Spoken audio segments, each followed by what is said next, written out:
Hello, I am Goff Louie and this is my video on NFC data exfiltration, exploring QRSS with Raspberry Pi and NXP explore-nfc, submitted for the element14 Project14 monthly challenge on RF.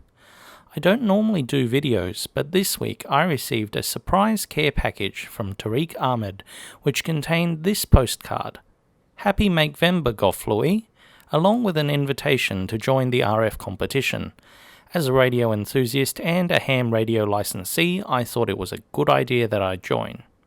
My little project is a proof of concept that I've been brewing in my head for many years.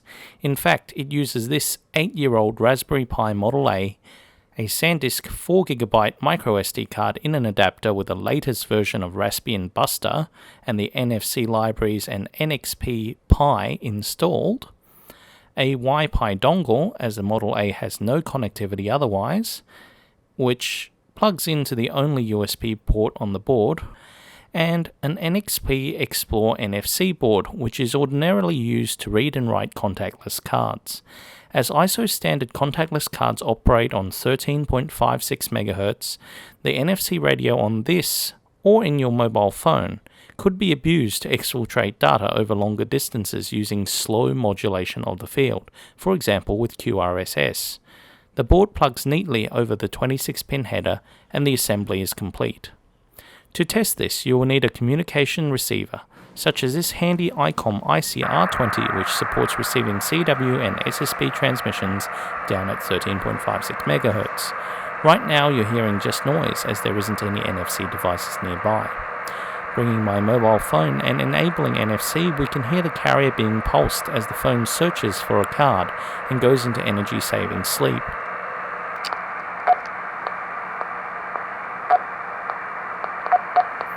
The pulses can be modulated differently depending on the app that is running. When a card is brought into the field is steady as it powers the card's communication and processing. Perhaps we can use this phenomenon to transmit some slow Morse code, which is what QRSS is. I wrote a quick demonstration program in Python that does exactly that, sending Morse code at a user-defined rate using the NFC Explore add-on board.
I would call this a great success.